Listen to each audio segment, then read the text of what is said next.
Assalamualaikum warahmatullahi wabarakatuh. Kembali lagi bersama saya Dinda Nur Aksari Rahmat, mahasiswa Universitas Negeri Medan jurusan Bimbingan dan Konseling. Video ini saya buat untuk memenuhi ujian tengah semester pada mata kuliah Bimbingan dan Konseling Karir dengan dosen pengampu Ibu Erwita Ika Violina SPD MPD yang saya hormati. Pada video kali ini, saya akan memberikan penjelasan mengenai teori Myers-Briggs. Oke, langsung saja. Apa sih itu teori Myers-Briggs Type Indicator atau MBTI? MBTI adalah psikotes yang dirancang untuk mengukur preferensi psikologi seseorang dalam melihat dunia dan membuat keputusan. Psikotes ini dirancang untuk mengukur kecerdasan individu, bakat, dan tipe kepribadian seseorang. MBTI didasari pada jenis dan preferensi kepribadian dari Carl Gustav Jung yang menulis Psychological Type pada tahun 1921. Dalam bukunya, Jung berteori bahwa ada 4 fungsi psikologis utama yang digunakan manusia dalam menjalani kehidupannya, yaitu sensasi atau sensation, intuisi atau intuition, perasaan atau feeling, dan pemikiran atau thinking. Yang selanjutnya, dalam mengembangkan MBTI, Isabel Briggs Myers dan Catherine Cook Briggs membahas 2 tujuan terkait dalam perkembangan dan penerapan instrumen MBTI, yaitu yang pertama, identifikasi dari dasar preferensi yang tersirat dalam teori Carl Jung. Yang kedua, identifikasi dan deskripsi dari 16 tipe kepribadian yang merupakan hasil dari interaksi dan preferensi. Nah, yang selanjutnya adalah adapun karakteristik teori dari MBTI, yaitu berhubungan dengan cara individu mengobservasikan dunia dan membuat kesimpulan berdasarkan persepsi mereka. Dalam mengobservasikan dunia, langkah pertama yang dilakukan individu adalah melakukan persepsi tentang lingkungan. Adanya persepsi individu melalui informasi yang ada akan menimbulkan kesadaran individu tentang adanya kenyataan orang, objek, ataupun ide. Langkah kedua adalah individu membuat kesimpulan tentang yang diterima. Kegiatan mental, menerima dan menilai atau membuat kesimpulan disebut oleh Myers-Briggs dengan perceiving dan judging atau penerimaan dan penilaian. Nah, pada teori Myers-Briggs memiliki 4 dimensi dasar kecenderungan sifat dasar manusia, yaitu ekstrovert versus introvert, di mana ekstrovert dilambangkan dengan huruf E, sementara introvert dilambangkan dengan huruf I, yang artinya dimensinya terletak pada pemusatan perhatian untuk mendapatkan energi atau stimulus baik dari menyendiri ataupun di luar lingkungan sosialnya. Yang selanjutnya, sensing versus intuition, yang dimana sensing dilambangkan dengan huruf S, sementara intuition dilambangkan dengan huruf N, yang artinya dimensinya bagaimana memahami informasi dari luar, apakah dengan cara sensasinya atau intuisi seorang individu. Yang selanjutnya, thinking versus feeling, yang dimana thinking dilambangkan dengan huruf T, sementara feeling dilambangkan dengan huruf F. Artinya, dimensinya bagaimana menarik kesimpulan dan keputusan, apakah lewat perasaan atau secara berpikir logikanya. Yang selanjutnya itu adalah judging versus perceiving, yang dimana judging itu dilambangkan dengan huruf J, sementara perceiving dilambangkan dengan huruf P, yang artinya dimensinya pola hidup bagaimana seorang individu mengorientasikan dirinya terhadap dunia luar. Setiap tipe teori MBTI mempunyai susunan kognitif yang berbeda-beda. Ada 8 fungsi kognitif, yaitu pertama SE, extrovert sensing, yang kedua SI, introvert sensing, yang ketiga NE, extrovert intuition, yang keempat NI, introvert intuition, yang kelima TE, extrovert thinking, yang keenam TI, introvert thinking, yang ketujuh FE, extrovert feeling, dan yang kedelapan FI, introvert feeling. Nah, yang selanjutnya itu adalah terdapat 16 tipe dalam teori MBTI yang berupa INTJ memiliki kepribadian ahli keilmuan, INTP memiliki kepribadian pemikir, ENTJ memiliki kepribadian komandan, ENTP memiliki kepribadian pendebat, INFJ memiliki kepribadian advokat, INFP memiliki kepribadian mediator, ENFJ memiliki kepribadian protagonis, ENFP memiliki kepribadian juru kampanye, ISTJ memiliki kepribadian ahli logistik, ISFJ memiliki kepribadian pembela, ESTJ memiliki kepribadian eksekutif, ESFJ memiliki kepribadian konsul, ISTP memiliki kepribadian pengrajin, ISFP memiliki kepribadian petualangan, ESTP memiliki kepribadian pengusaha, ESFP memiliki kepribadian penghibur. Itulah tipe-tipe kepribadian di dalam teori MBTI. Selanjutnya adalah bahwasannya setiap teori pastilah memiliki keunggulan dan kelemahannya.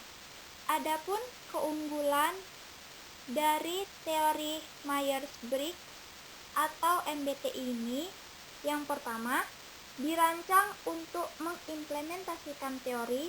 Yang kedua, berdasarkan teori, ada dinamika hubungan yang khusus antara skala yang kemudian akan mengantar penjelasan tentang 16 tipe karakteristik kepribadian. Yang ketiga, deskripsi tipe-tipe ini dan teorinya sebenarnya dapat dijelaskan dalam kerangka perkembangan manusia seumur hidupnya. Yang keempat, skala ini memperhatikan fungsi dasar manusia, yaitu persepsi, judgement, yang selalu ada di perilaku manusia, sehingga sangat bermanfaat untuk digunakan dalam hidup sehari-hari. Yang kelima, hasil dari Myers-Briggs Theory Indicator atau MBTI tidak bersifat menilai, sehingga tidak ada yang baik dan buruk.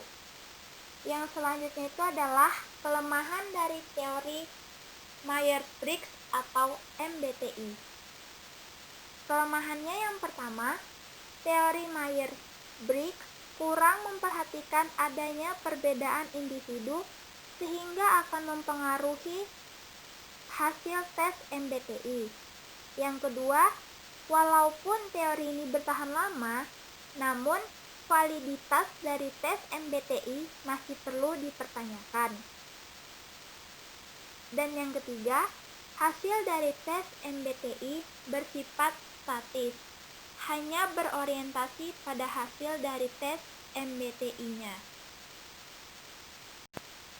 Nah, yang selanjutnya itu adalah contoh aplikasi teori MBTI untuk kehidupan manusia. Teori kepribadian Myers-Briggs ini dalam pengaplikasiannya dijadikan suatu indikator sebagai tes MBTI. Tes MBTI merupakan instrumen yang paling banyak digunakan oleh dunia sampai saat ini selain tes Enneagram. Nah, di sini saya ingin memberitahukan salah satu contoh tes MBTI yang bisa teman-teman lakukan dimanapun dan kapanpun secara gratis dan online. Bagaimana cara mencari tes MBTI ini? Cukup teman-teman membuka Google dengan melakukan pencarian yaitu tes MBTI dan dalam pencarian itu pada bagian beranda atas ada tulisannya tes kepribadian gratis, yaitu 16 personalities seperti gambar pada sebelah kiri atau gambar 1.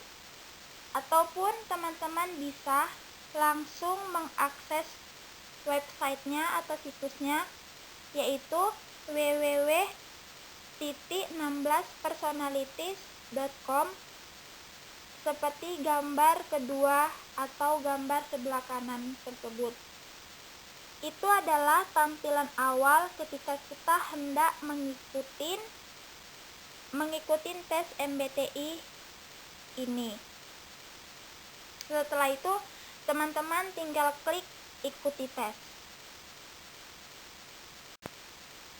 Yang selanjutnya ini terdapat 2 gambar, yang dimana gambar pertama itu atau gambar sebelah kiri itu adalah tampilan ketika teman-teman sudah mengklik tulisan ikuti tes.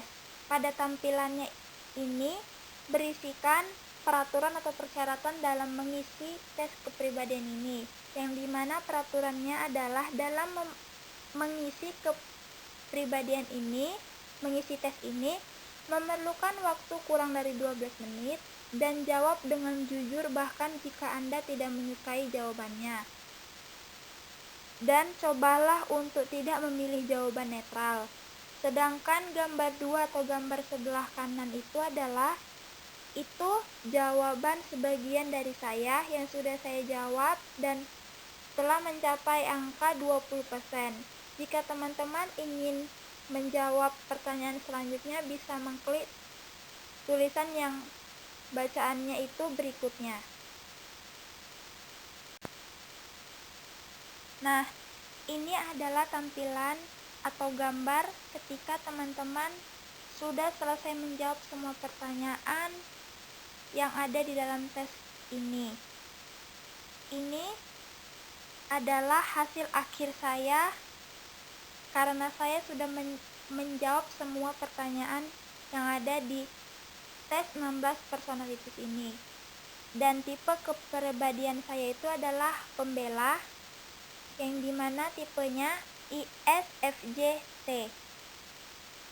Hasilnya itu adalah pikiran saya itu lebih dominan introvert 75%, energi saya itu realistik 56%, sifat saya itu adalah emosional 67%, taktik saya itu adalah berencana dulu yaitu 74%, dan identitas saya itu adalah waspada 92%. Selanjutnya itu di dalam tes 16 personalities kepribadian ini, hasil akhirnya itu tes ini memberikan penjelasan yang begitu sangat jelas mengenai tipe kepribadian kita. Seperti terlihat di dalam 3 gambar ini, tipe kepribadian saya adalah pembela. Ini adalah penjelasan dari tipe kepribadian pembela. Dan di dalam tes ini Tes ini juga memberikan orang-orang yang memiliki kepribadian sama dengan saya, yang mungkin bisa saya jadikan panutan atau jadikan contoh untuk saya melakukan perubahan agar lebih baik lagi sesuai dengan tipe kepribadian saya. Nah, itulah contoh dari aplikasi teori MBTI yang pengaplikasiannya itu dijadikan suatu indikator sebagai tes untuk mengetahui tipe kepribadian seseorang. Teori MBTI ini cocok digunakan di dunia pendidikan, terutama dalam bimbingan konseling. MBTI bisa digunakan sebagai panduan guru BK atau konselor untuk membantu mengarahkan dan memberikan informasi kepada peserta didik dalam memilih jurusan kuliah sampai dengan profesi yang cocok atau sesuai dengan kepribadian peserta didik tersebut, dengan memberikan layanan di bidang karir untuk pengembangan karir di tingkat sekolah menengah atas. Selain pada bidang pendidikan juga, tes ini dipakai untuk mengetahui karakter kepribadian karyawan perusahaan agar dapat ditempatkan pada bidang-bidang yang membuat potensi karyawan tersebut optimal. Baiklah, itulah penjelasan yang bisa saya berikan mengenai teori MBTI atau Myers-Briggs Type Indicator, yang semoga video ini bermanfaat bagi teman-teman semuanya, dan saya ucapkan terima kasih.